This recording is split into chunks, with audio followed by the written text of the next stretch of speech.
Hello, I'm Shaurya Thapa of Borrowing Tape, and today I'm joined with Sean Ellis, director of the new boxing drama The Cut. Welcome, Sean. How you doing? I'm good, thank you. How are you? I'm fine, and I just hope that you had a good little meal because watching your movie got me scared of just about eating anything. Like it was freaky. I did not expect your movie to be that freaky. I'll give a little context to our listeners. The Cut stars Orlando Bloom as a boxer who is trying his very best to make a comeback, but the problem is he can't match the required weight limit. So, yes, it's not your average underdog boxing film. There are elements of a psychological thriller as our hero gets really desperate to cut down his weight. And for me, there were also traces of body horror in the cut. So, Sean, my first question to you is how did you get the idea to direct a multi genre boxing film like this? Well, came from the script originally. Justin Ball wrote a fantastic script, and it had all those elements in it. I mean, in actual fact, I think it the script was probably even tipped a little bit more towards the horror genre. I know we went to the Toronto Film Festival with a cut that had definitely more aspects of horror. There were visions of his mum, kind of every corner of the hotel, and she was kind of watching him as this like a ghost. But to be honest with you, I think Orlando's performance was so strong that it kind of almost interfered with it a little bit. Um, and it upset the balance. So I think we went back and we took some of that stuff out and we just sat his performance up front and center. And I think it played better for it, but there's still obviously aspects of body horror in it.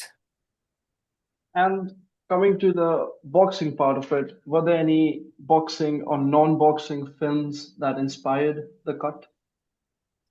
Not so much boxing films, even though we watched a lot of them. It was more the film The Hustler, actually, that we I looked see. at.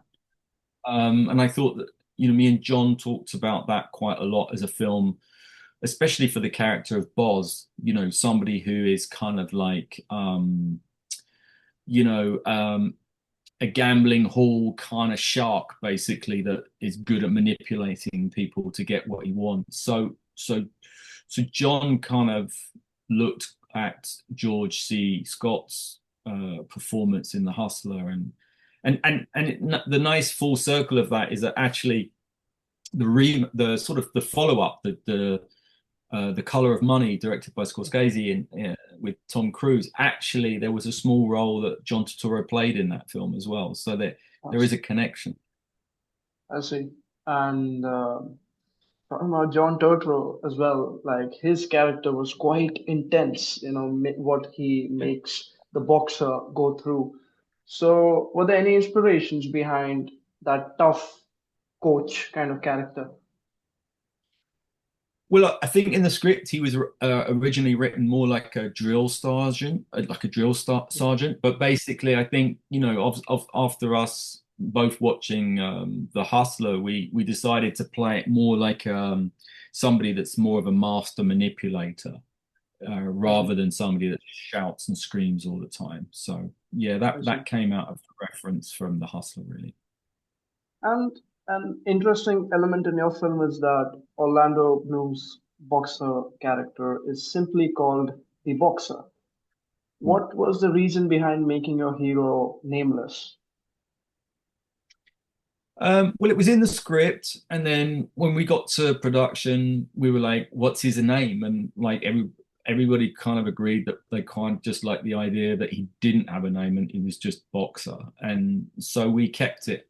We kept it like that, really. I mean, the only sort of pseudonym he has within it is the Wolf of Dublin. So that's kind of like his boxing handle.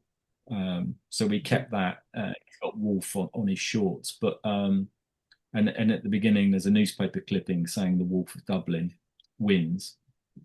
So yeah, we decided just to keep his name kind of out of it. It did actually cause a few issues, to be honest with you, because sometimes when characters are like, "Hey, I've got to call him, but what do I call him? If I've got to shout at him, do I just go, 'Hey,' or 'Boxer' or whatever? What do I call him?" So Yeah. yeah, it was some interesting conversations had on script on set. And the struggle, because like we see so many sports or boxing films that have, like, ever since Rocky, we have had so many training montages, and that kind of romanticize the way, boxers bulk up or cut down on the weight. But your film, it talks about like the struggle that some athletes can have in maintaining the weight. So can you tell me a bit about the research that went behind this concept, this theme in your film?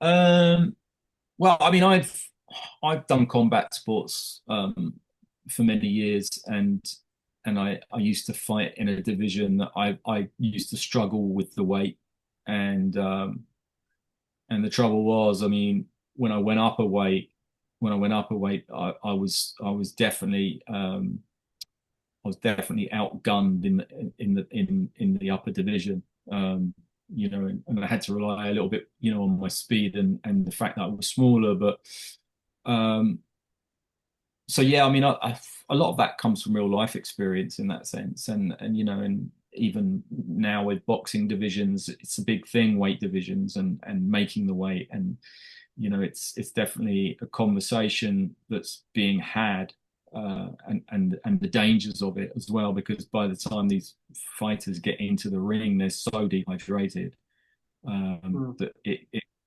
and it's a combat sport, so it can cause some major problems if they get hurt, for their recovery. Um, so yeah, I think it's a topic that's very, on point and in vogue at the moment. I see.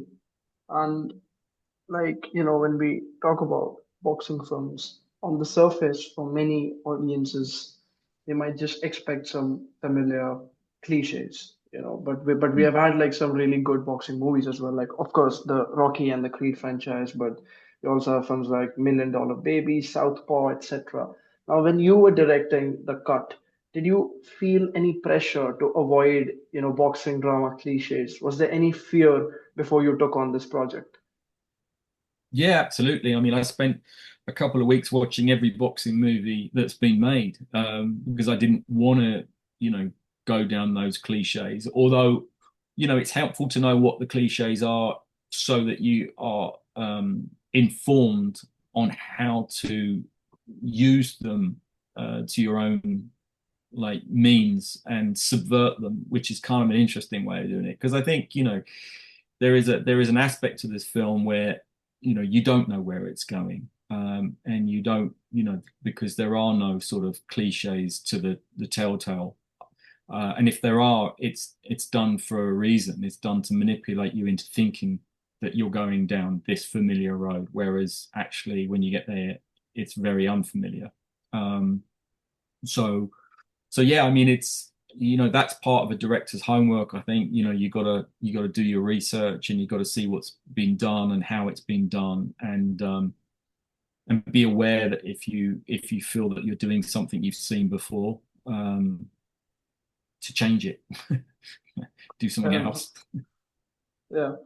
And you know, talking about like any film with any athlete requires the like intense preparation for the actors. And I've never seen Orlando Bloom look this ripped, intense, and intimidating before.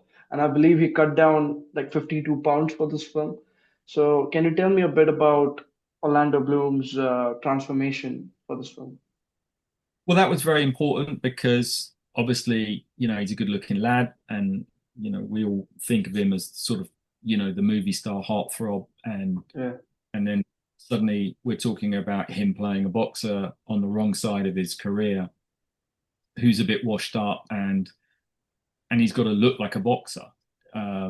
So that was my biggest worry when I first spoke to Orlando, was like, you know, how do we convince people that, because he was sort of joking and saying, I did this boxing movie called Calcium Kid. And I Yeah. was like, yeah, I remember it, and it was sort of like this sort of, British film that was done about, oh God, it's got to be 20 years ago now. So I was like, but what if Calcium Kid had continued boxing? What would his face look like now?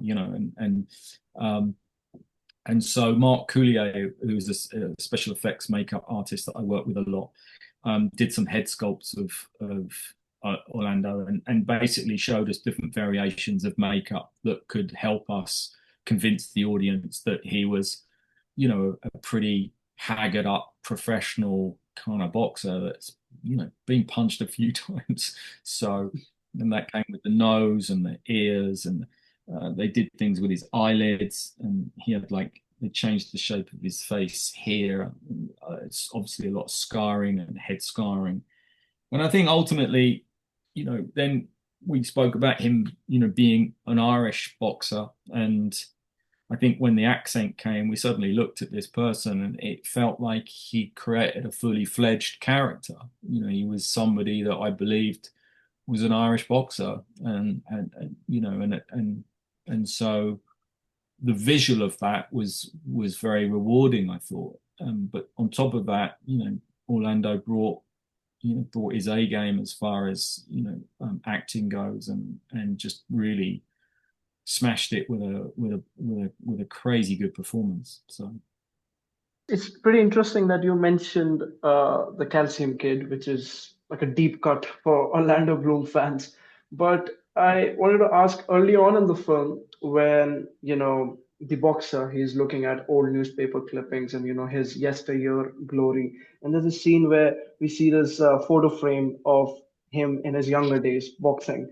So yeah, was that taken from the Calcium that Kid? was Because from Calcium Kid. Yeah, it was. that's pretty interesting because as I clocked it and I was like, yeah, this is like a cool Easter egg, and this is like an Is an unofficial Easter egg. Yeah, sequel. exactly. And we shot that even in a gym that did actually film some of the scenes from Calcium Kid in. So we went back to a location that he'd actually done like filming 20 years ago. His picture was actually on the wall and signed. So yeah, it was funny to see that photograph of him as Calcium Kid, and I said, "That's great. We should put that in the boxing cabinet as a little Yeah, Easter egg as boxer as a young boxer." yeah, it's like a full circle moment for him as well.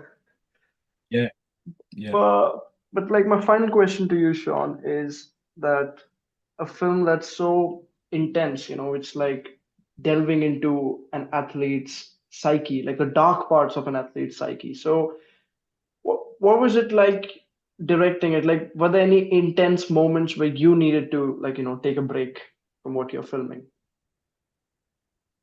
Oh, it's always intense. Filmmaking is a very intense experience because it's like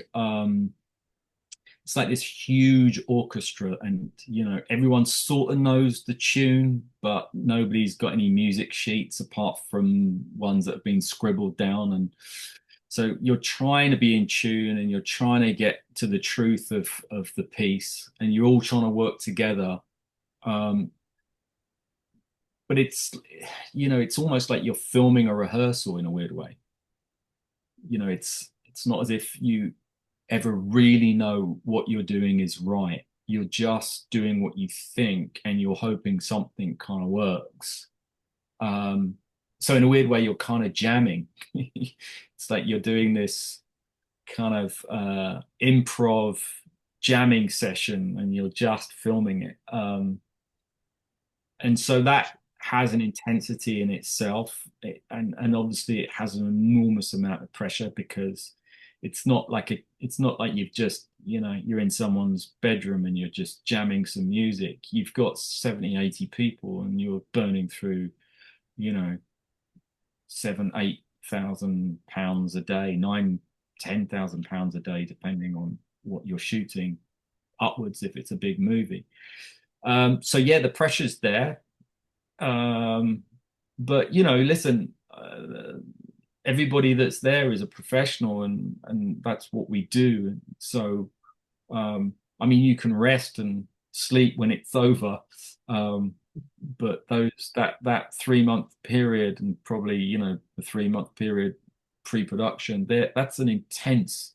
that's an intense 6 months, and it's a very long, it's a very long process. And then you've got your editing and your post production, so you're looking up to, you know, basically 18 months of your life is gone on a movie. So, That's it is, it's a long process. Um, it is a long process, but it's one that I'm still really passionate about, and I hope I get to do many more.